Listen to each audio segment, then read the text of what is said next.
This conference will now be recorded. Presenting.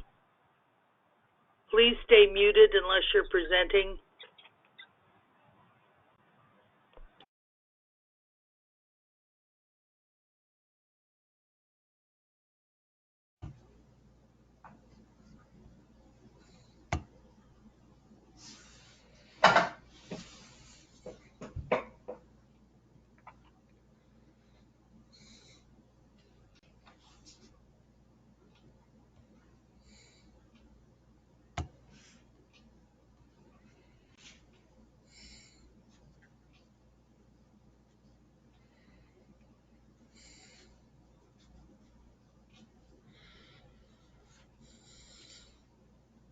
Want to get it started, Henry?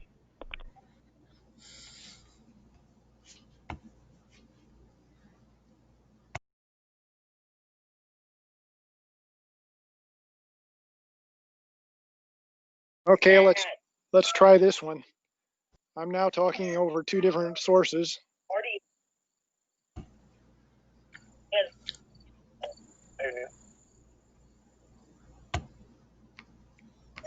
All right. Can people hear me now? Yeah, both Heather and I we're just going to mute ourselves. Well, actually, I think I've been through this once. We'll try it again. There are no minutes, or at least I haven't any from last meeting, so we won't worry about approving them. And we'll go right into Heather and Kevin. Would you please, if you would, make a general statement about the state of Kansas City or anything you want to get out to the rest of the neighborhoods? Well, you picked a bad day for us to give a state of the neighborhood. Oh my gosh. Well, I would say we're exhausted. There's a lot of there's just a lot going on right now in Kansas City that's, I guess, pulling us in a lot of different directions to try to appease a lot of different groups of people. And what I fear is happening is that our eyes are getting off the ball of the importance. And the important ball is, how do we take care of Kansas City long term? The historic preservation is vitally important. While we are sitting here fighting over a bunch of stuff that really doesn't matter in the big picture sometimes, just in our city, we are missing out on keeping our neighborhoods safe and keeping our neighborhoods clean. And just doing the stuff today, I was driving here and I thought, you know what? It's been a long time since anyone said, we're going to build something new. No one's talking about anything because of the unrest, because of the fear of COVID, and because of these kinds of things. People are just pretty much putting the brakes on anything to move forward. So while that sounds really depressing, what I guess I would glean from that is to say, Henry, thank you for continuing to keep this committee together, because you're not taking your eye off the prize. This is what we still need to be continuing to talk about. What are we doing in our neighborhoods? How are we keeping our people safe? How are we keeping things up to date and well maintained? And thank you for not getting derailed. So we are here for you. We are not taking our eye off the prize, even though we seem to be getting drug in about 700 different ways every single day, which helps make it harder for us to be distracted, or easier for us to be distracted from what we need to do. So we appreciate you pushing and keeping the most important thing the most important thing. So thank you. Yeah, I might add to that. I think Councilwoman Hall is in a pretty good place compared to where I expected her to be after this morning's rouse with the council finance committee. And you know, it's just another example of we are just overlooked and undervalued in so many ways when you go across the river. And you know, we were trying to put our COVID dollars into schools, the North Kansas City School District and the Liberty School District, because both of them teach a lot of our children. And $200,000 each. $200,000 each, not a lot of money for, you know, a 22,000 member school district and a 16,000 school district. But they're fighting us tooth and nail. They want to use that money for their own, whatever they want. And we don't have the same power over the Jackson County CARES dollars because they have the votes to get all that spent any way they want. So it's frustrating. And we have a chair on the transportation committee that's been a very difficult person to work with. So there's a lot of sidebars going on at City Hall. The mayor talks out of one side of his mouth and does something else. Yeah, it's frustrating. This is a bad day for us, I guess.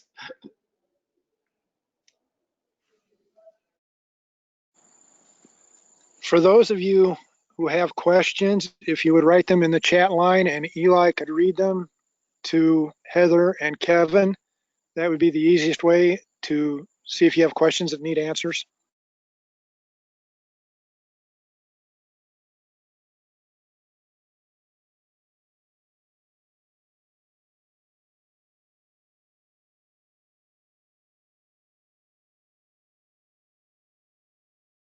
Sorry, I was muted just then. I see we do have a question that's coming from Deb Herman.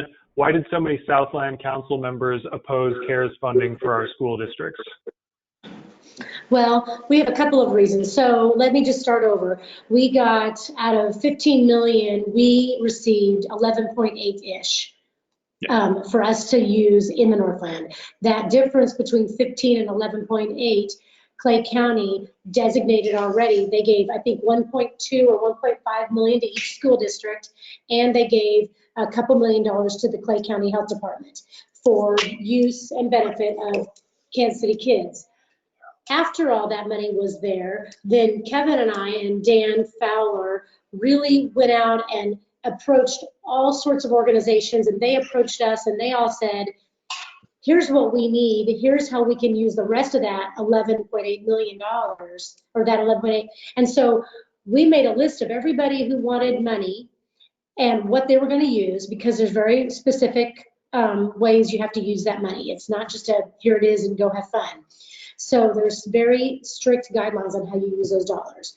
And it's not just a gift. If I give you $1 million, it sounds like a lot of fun, but there is a ton, as you can imagine with any government. The federal government has a ton of hoops you have to jump through to fill out the paperwork to prove that you actually, in fact, use that money the accurate way. And if you don't, guess what? You have to give it back. So we have to be very strategic in how we give this money out to organizations who know how to report it, to know how to use it right. It couldn't have already been pre-budgeted dollars. It had to be new money that was related to COVID. So we gave money to the police department, the fire department. We gave money to actually the Kansas City Health Department, which was against our choice because we already had given money to Clay County Health Department, and most of our people don't drive down to the health department downtown. We gave money to Synergy. We gave money to Children's Mercy with projects. With Synergy, we gave money to Northland Healthcare Access. We gave money to NNI, who is working with Metropolitan Lutheran Ministries. We've given money to the EDC, who's working with the Clay County EDC to help our people. We've given money to Salvation Army. We've given money to both schools. So we gave money to Liberty Hospital, North Kansas City Hospital. We gave money to Artists for the Homeless, which is a Northland organization that helps homelessness in the Northland. So we really did our due diligence. We have been scouring and studying and determining for the last 4 months. That's all we've been doing to make sure we had enough way to give this money out. Well, through our process, we had more money we needed to give. And so we reached out to the school districts and said, we know you've received 1 point whatever million already, but now that you know what you know and you've spent that preparing everybody to go to school, is there anything new you now need that you didn't know you needed? And both school districts said, yes, in fact, there's this, this, and this. They gave us a list of 3 items each that they still needed that was above and beyond their original COVID dollars. And so we thought that was a very obvious way to spend $200,000 for each school district to finish up their needs for the COVID dollars. Both of them needed a new now that they're going to schools, especially in the elementaries full time, they needed contact tracing type of a nurse. And those are new positions, and there's something they both needed, and that's a $40,000 line item. and then they needed some more specific PPE, and they needed a couple more pieces of equipment for the paraprofessionals who go into the schools who did not have a technology device already. So there were some specific actual needs they needed. I mean, my goodness, we even gave a budget in our ordinance that said, here's how they're going to spend each line item of dollars and how it's going to work. We were very, very specific. And Councilman Barnes, and so, by the way, so they originally pulled it out of that ordinance that we did. We did a press conference, oh gosh, 6 or 7 weeks ago. We did that press conference and we said, here's everybody. We took it to the council voted on every single line item except for the 2 school districts. They pulled that out of our ordinance. We voted on the other ordinance so that the money could start getting used. And then 6 weeks ago, we wrote up a new ordinance that just was for the 2 school districts. And now it's been 6 weeks in my finance committee, and today even it got held because Councilwoman Shields and Councilman Barnes are opposed to it. And when we tried to vote for it last time, Councilwoman Robinson of the 3rd District, she was in agreement with me. She's a North Kansas City school grad, and she agreed with me and was going to vote with me. She gave me a second, but everybody else, Councilman Manis, Councilman Barnes, Councilwoman Parkshaw, and Councilwoman Shields all voted no. So it killed it. So this week, when I voted on it again, everybody was killing it again. So because they decided to vote no on it, we decided, we're on a phone. When we tried to vote on it, it was going to die. So Dan Fowler got on the call and said, let's just hold it for 1 week and we'll explain it to you. And we'll look up the numbers. So what I'm afraid of is they keep kicking it down the road. And well, I know this is true. I'm not even afraid of it. It's the truth. What Catherine said was, right now we have $500,000 in a reserve. The Jackson County money has $2.1 million in reserve. And I said to them, you guys need to start spending your money, because if you don't give it away and it's not actually spent, not accounted for, but not spent by the end of December, you have to give it back. So they're kicking this can down the road, so I don't have time to give it to the people, so the people don't have time to spend it. And then now we just have to give the money away. But what they're going to try to do is just absorb it, in my opinion, in the general fund. And I said that out loud today in the committee, and nobody disagreed with me. So what I think they're trying to use that and call it, quote, administrative fees, and just roll it into the general fund for their own expenses for whatever they've got going on. And I know I'm talking a little bit out of turn. Maybe I'm not true.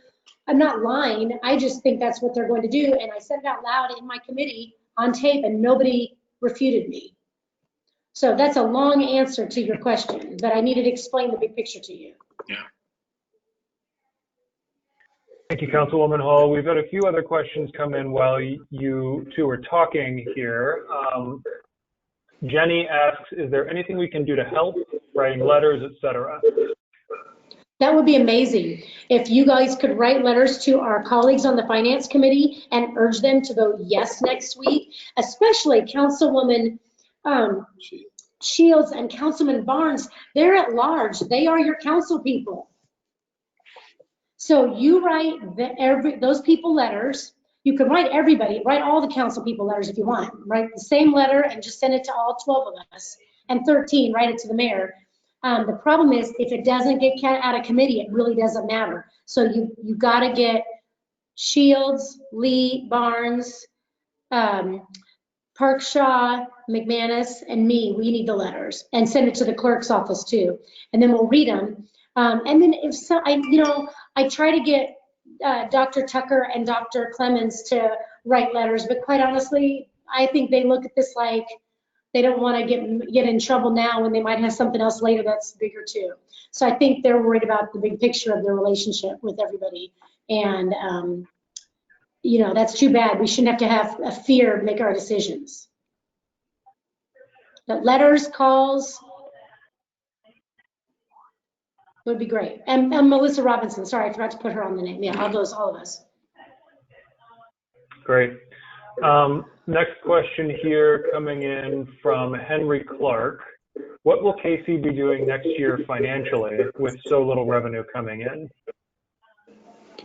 Well, I mean, I think we've established this year 4.5% cuts in most departments. I assume that we'll probably have to do the same next year. And, we're going to also get into, the police and fire. We're going to have to protect them. But at the same time, everybody's going to be open for cuts next year. And we don't know what the revenues are going to drop. So we're hoping for a better picture at this time next year, but we don't know. If there is a cure, some kind of vaccine, that will help significantly. But I think we're in for a 2 to 3 year revenue shortfalls. So I would count on the 4.5% for every department again next year. And it's just going to be tougher. I think our biggest problem right now is our hotel tax. We're getting killed on that. We're down 90% in that, and that $200 million funds. Yeah, it funds. That funds so much of our marketing for tourism, and the restaurant taxes are down. That they've probably been hardest hit among all of the departments. Yeah, I met with Jason Foldy with the Visit KC today, and they're just scrounging. He's already had to give up 50% of his staff, 50% of their budget, and he said that every convention we had slated for 20 is canceled, and all of first quarter 21 is also canceled. There was a conversation at a meeting with the Visit KC about a week and a half ago, and the major hotels were in attendance, and they're not expecting a full recovery until 2023. Yeah. So.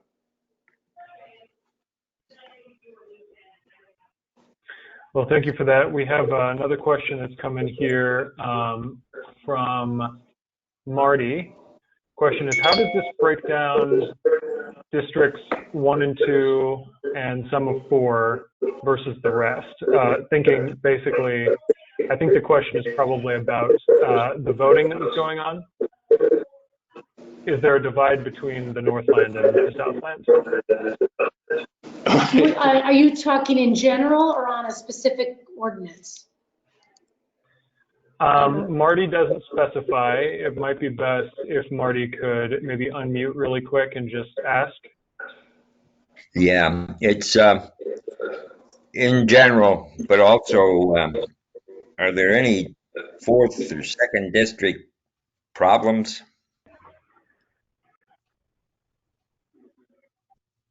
Well, I guess just from my perspective, in the short time I've been on the council, there is I think we work with Eric on some things. In 4th district, 1st and 2nd are aligned pretty well. We pretty much are our 4 votes pretty much align on most issues. But 4 is generally against many of the stuff we want to do.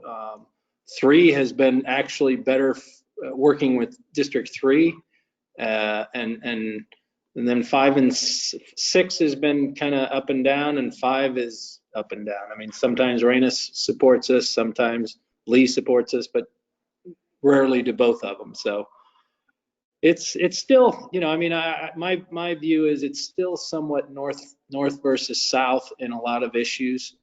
And I think the finance issue with the CARES funding is a perfect example of that. Yeah, everything you said I would agree with. We have a hard time. If we could just get in the next go around 4th district council people who actually live in the north part of the 4th district, then that would be great. Because that's really what's killing us. It's generally 4 to 8, 4 to 9.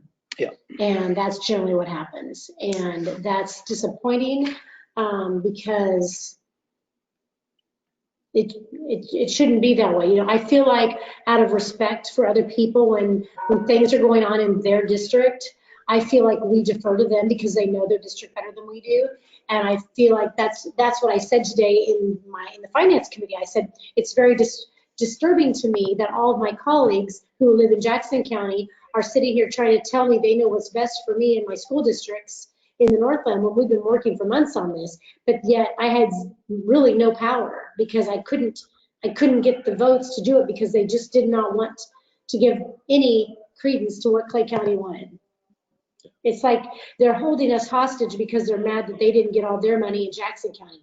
I mean, they ended up getting what? 17 million out of 58 or something. 58, yeah. So they're angry and we're the bad guy because of it. And just because we've done a good job working with people in our community to work on this, it's like we're being penalized, and that's just not okay. And I'm very disappointed.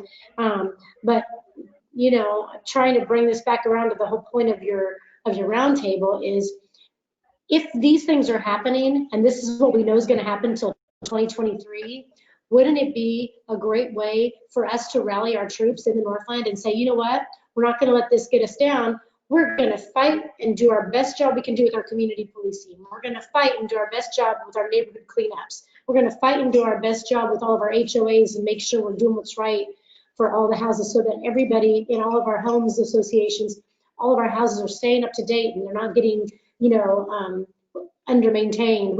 We just need to say, what is it that we can have control over and what can we do well over the next 2.5 years? So we're not just having, I don't want to be the tail that's being wagged by the dog. I think we need to say, no, we're in charge. This is our area. We're going to fight for it and we're going to keep working. Yeah, I might add that Dan is on neighborhoods, and I think it's going on right now, and we're trying to hold on to the Northland Soccer Park because there are people out there that want to kill that. And we have another vote today on securing a contract with Sporting KC, I think it is, to run the facility. And if that's not passed, then we could lose that the park. So, you know, it seems like we're always last on the agenda and last to get what we need.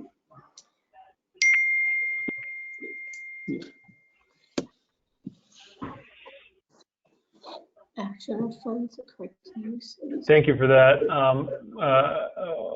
Okay, no, I thought I was muted for a second. We have a question that came in from Tim Johnson, but it looked like you were having some technical difficulties. Tim, do you maybe just want to unmute and let us know? Sure, sorry about that. Yeah, it's my wife's not really sure what buttons I'm pushing. Nice typing, Tim. Yeah, thanks. Thanks, Kevin. Yeah, Kevin, actually, just real quick, has Parks Department given you any kind of amount funding for your workers' memorial at Waterworks Park? Where they're at with it, other than from the financial point? Could you update me on that or update one on that? Are you talking about the workers' memorial? Correct. Yeah. We had a meeting yesterday, and we went through our PIAC processes and what's going on, and through all the numbers. And there has been no work done at this point. I'll be honest. I know that they've been meeting. The design is being worked on right now.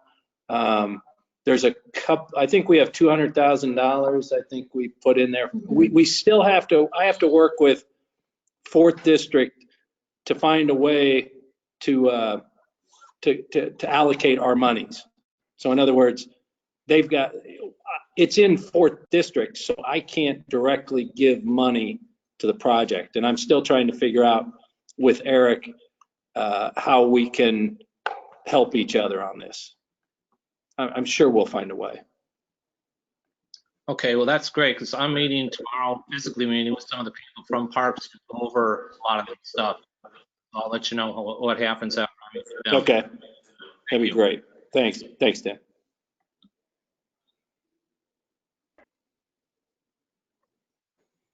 I would agree with Jenny's statement. What's that? Oh, yeah. As our general funds the correct use of COVID funds? What do you mean? I don't, Ed, can you? We aren't using general funds for COVID. We are using COVID funds. I'm afraid they're trying to use COVID funds to repay the general fund where they have a shortfall, calling it COVID related. Okay, that was my question. What I wanted to find out was, I didn't know general funds would be an appropriate use of COVID funds. If that's what they're trying to do, that doesn't sound like what a federal government would fund for.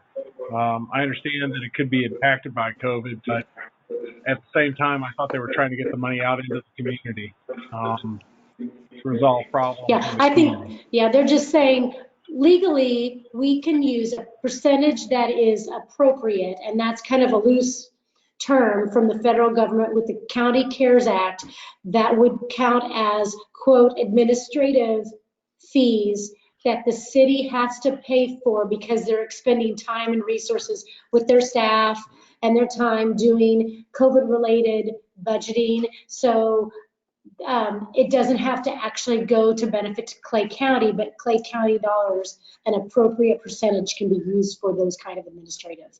So that's where that 470,000 of the last number went. I think they just take a percentage. They can just take a general budget and say that, break out the district, you know, the districts, and say at least 20% of this administrative costs are going to take place in Clay County. So they can submit they can submit a bill for us to reimburse themselves. They can reimburse themselves because of that. So that's what we're afraid they're doing with our money, is they're going to take that and reimburse themselves for projects that are going on all over the city, and justifying it by saying 20% of it's going to happen in Clay County anyway, which we didn't have a problem with initially. You know, with the $1 million that came out of our funds to go to the administrative cost, which the city for health department administrative cost. $500,000 for administrative. Okay, so we got $1.5 million in there already, and now they're telling us they don't want us to use 400. They don't want us to use the 400 for school. So I think to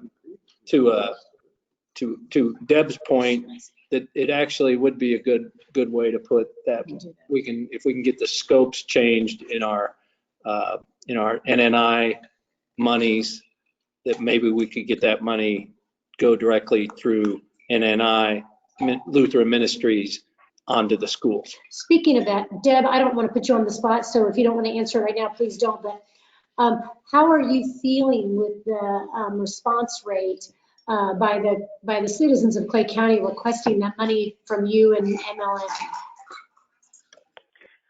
Well, I'm concerned the paperwork takes forever. We're on a great path right now. I'm also really concerned that we have money so quickly. A lot of the people that have been helped up till now are people that, frankly, are always behind. I mean, are always struggling. What we're just now kind of seeing are people that up until COVID were up on their payments and paying their rent or their mortgage. Now they've gone through their savings account and they're running up their credit cards, and they're just now showing up for help and have never asked for help before. We're going to run out of money, or run out of time, more than that. We've got 3 different organizations that we're working with to get the dollars out. We have supplied the school districts with the information. Hopefully it went home with all the kids, which would have been just last week. So we may start seeing a real crush of applications. But if we can help with the schools, we are more than willing to do so. Be glad to answer any questions.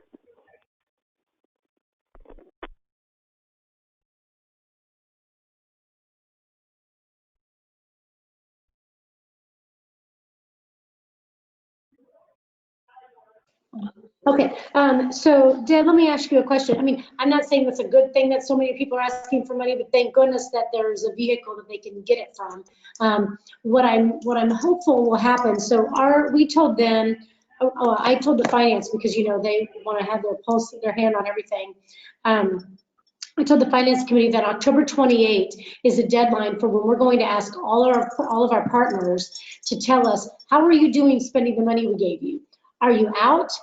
Or do you have it all left? Where are you? Because to our previous point, we have to return it all or spend it all by December 31st. So my question is, if you feel like you're going to need more money, what we could do is we could say, okay, fine, we'll just give you that $400,000 because if that's where the need is, that would be really helpful. I think you may want to kind of keep us. Go ahead. I think now with the timeline that's before us, we will be doing good to spend the money we've got. Okay. What about what if we took that 400,000 and gave it to the small business EDC? We just need to see, again, let's ask them the we'll same ask question. them the same questions. But. Yeah. Okay. What else? Somebody asked the question, Marty, where do North Kansas City, Liberty, and Platte County rank versus Jackson? Do you mean rank in number of Kansas City residents who go to schools there? Because I'll tell you, Platte County's not giving any money, so the Platte County schools aren't getting anything. No. Does that answer your question, Marty, or what did you want? What do you mean? I'm sorry. That's sort of what I meant. I just didn't know. Are they aware of the fact that there's a lot of people up here going to school? Oh, they're aware. They don't. It doesn't seem like they care because they think we've already given them so much, and they are just now, literally, Lee Barnes. They did an ordinance in finance today for $463,000 to go to Kansas City Public Schools and the Kansas City Election Board to help with COVID-related issues. That's all they gave. Yeah, out of 2.1 million still sitting there in the reserves. Like, they're so afraid, and I don't think they're afraid. I think they're strategically trying to do this so that we end up inheriting the money in our general fund. That's what I'm really afraid of. Yeah, not afraid, I'm irritated. There's a theory that once the election's over, that the money will be forgiven. Because at this point we have to dot the I's. Dot the I's, and if we don't spend it, we have to give it back. But there is a belief that once the election's over, that the money will be forgiven and you'll be able to keep it. So, and I think that's to their point. Yeah, that's what they're hoping for. But it still doesn't help the purpose, which is not very nice if they're council people working for their people. Right. You should be giving it to the people, not hoarding it for ourselves. Their money, not ours. That's right. It's taxpayer dollars. Yeah. Okay. What's your anything else there? No, Deb, what is the money for? Jeannie, could you, what money? Oh, Deb. Okay. Yeah, the specifics are you have to be a Kansas City, Missouri, Clay County resident or a Kansas City, Missouri, Clay County business in order to apply for the money or for the benefit of people who only reside in Kansas City, Clay County. So like, for instance, North Kansas City Hospital and Liberty Hospital, they don't reside in Kansas City, Missouri. However, because we have these things called hospital districts, like school districts, over 50% of the Liberty Hospital District resides in 1st District, Kansas City, Missouri. So they're building a COVID wing, which will serve Kansas City, Missouri patients. So that's why we were able to give them $100,000.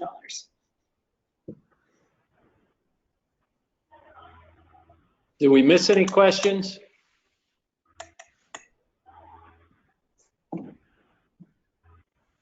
I don't think any questions have been missed so far. I do want to point out that Deb has posted some additional information in the chat. So for anybody who's joined by phone, I'll go ahead and relate that really quickly.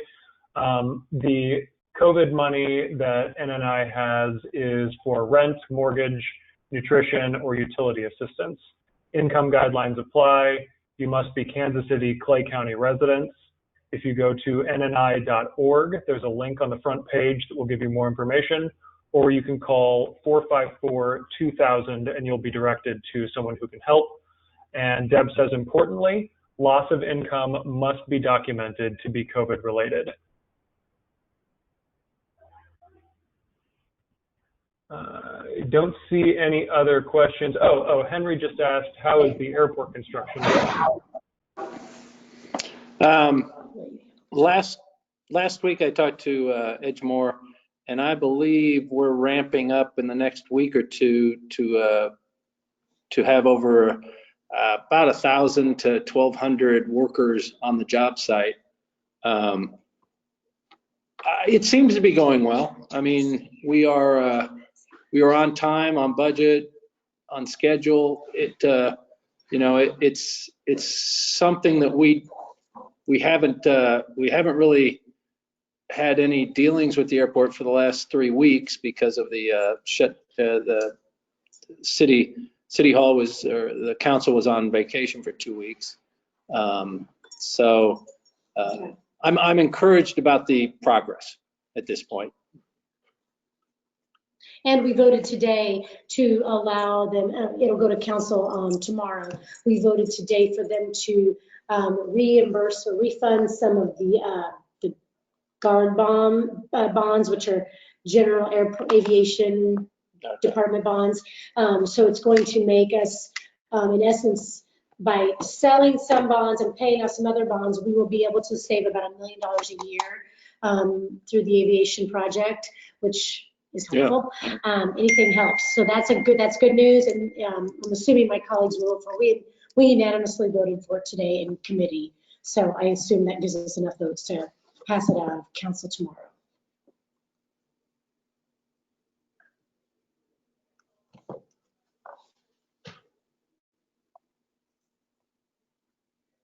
I'm not seeing any additional questions come in just yet. Are there any other updates that we've missed so far?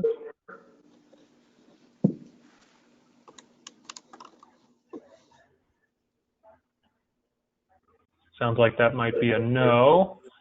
I think, Henry, do you have any other agenda items to go through or anything like that? Not that I'm aware of. Primarily, it was just updates from Kevin and Heather to find out what was going on with the city and what we could do if they needed help with anything.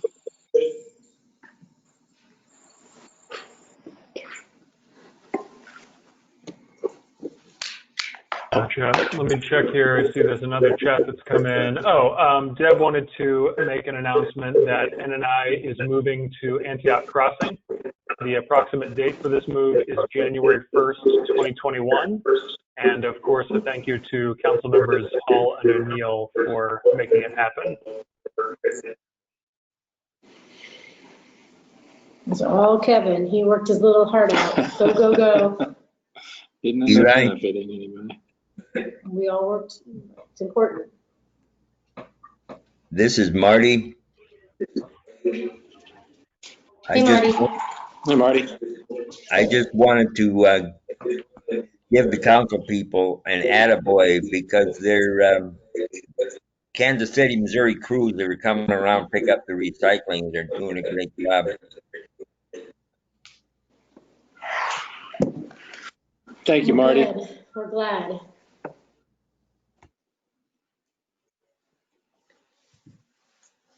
We're grateful for you guys, because let me just tell you, I know we sound a little down today, and I'm sorry for bringing you guys down, but the thing that we always have going for us is the teamwork that we have in the Northland. You guys are part of an extension of all of our offices. Every day when we do stuff, we feel like we know we have your backs and you guys have ours, and it's a great team. And we are, I would say, Kevin and I are very fortunate that we work so well together, and we have a great relationship, and we feel like we have that great relationship with you all, where you can call us and either be happy or be angry at whatever it is, but have the confidence that no, we can have that conversation in a civil, kind way with each other and make things happen to be better in the Northland. I can't say the same for our colleagues in the other districts. Most of them don't have a civil relationship with their counterpart the way we do. Yeah. And so that's in large part due to the way you guys all handle yourselves and how we all work together. It's really important. And when we have a down day like today, at least we know we all are in this together as a family. You guys feel the same things about the Northland that we feel about it. And then we're not bickering amongst ourselves trying to compete for something. And so it's really, at the end of the day, all this might be bad, but this is the best part about it because our foundation is strong. And I think that will just persevere through this and get back on the other side better. Yeah, I do want to thank you guys, because this is the kind of things, we have a really strong neighborhood association north of the river where they don't really have that south of the river. And it enables us to do a lot more. Unfortunately, we don't have enough votes yet, but we remember. We just keep remembering. I'd like to add a big thank you for the award that was presented to Keith. I just wish more of us had known ahead of time so we could have been there to add our support for the award he received at the fountain. I agree. Yes. It was a very deserving award for a man that's done a lot for this city. And continues to do a lot for the city. We were just talking about Francois Choteau Fountain yesterday in our Parks PIAC update, and they promised us that they would get us a revised timeline and budget ASAP so we can see what next steps are, because Keith is working. I don't want to steal your thunder, Keith. You might want to bring it up about the bicentennial stuff. But we don't want to mess it up and be either in construction or missed to something when that happens and mess it up. Well, I was flattered by the reward. And again, wasn't something that I could have done by myself. So there's a lot of people involved, a lot of them's on this screen right now that was supporting. So it was a great honor to get the recognition resolution, but a lot of other people are involved. So I give my credit to them. Thank you, Bill.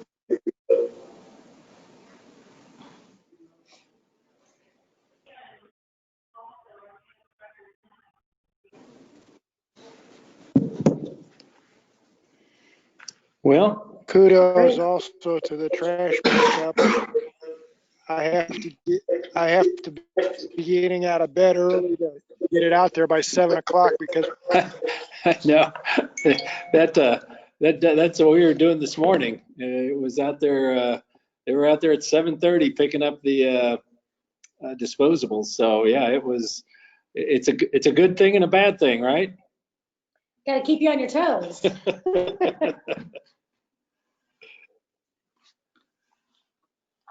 Well, thank you very much. We appreciate this meeting. Thanks for inviting us. Yeah. Maria. Thank you, guys. If I could just remind everyone of a couple of important things. One is we're doing repair. We're still doing watch training. Officer Jones is here. But probably the most important thing is register and vote. I imagine all of you do, but if you can get your neighbors out, believe me, everyone is watching who votes and who doesn't in these elections coming up in November. Our poor turnout will reflect in how we're treated at the city hall, the state, all the way through. It is really, really important to register and vote. First, if you want to know how to vote, you can call or Keith. I'm sorry, what about Keith? I said, of course, if you want to know how to vote, you can call me or Keith. Yeah, I'll tell you how. When are we, speaking of voting, are we going to get out our Vote Strong signs here in another couple of weeks, or where are we at on that? We'll do the best we can do. We can use volunteers. Yeah. If we could even just do them at the major intersections, it'd be great. Yeah. We got a zillion of them thanks to Kevin. Okay. I think. Could we, Deb, could we put out an NNI MailChimp that you could pick one day or 2 different days, maybe a morning time or an afternoon time, where you could say, we're going to leave the Northland Strong yard signs at the front door at NNI, so you don't have to have the traffic inside, but you could say, come by for, a couple hours in the morning, we'll leave the signs out, come by and take one and go put it out in your yard. That way, it's safer for you, because I know you all don't want to be there all the time, but that way some of them will get out. What do you think about that? I think that's great, but also within reason, we would deliver. Deb, maybe I think we go back to the original plan, where I think we had a list at one point of all the major intersections that we'd like to see the signs up at. And then maybe we could get some volunteers to assist that, to getting those up that way, fewer, but more visual. Let me find that list and we will go to work on it. Okay, sounds good. All right, thank you guys. Anything else? Henry, you got anything else? This is Diana. I was just going to say how good we're doing on the census, you guys, but there's still a little bit over a week left. For anyone who hasn't completed the census yet. Agreed. Okay. Thank you, guys. Thank you. Thank you. As of this point in time, I have nothing new, and unless there's something new that somebody else has to add, I think we're done. Thanks, Henry. Thank you all. Appreciate you all coming. Thank you to Kevin and Heather.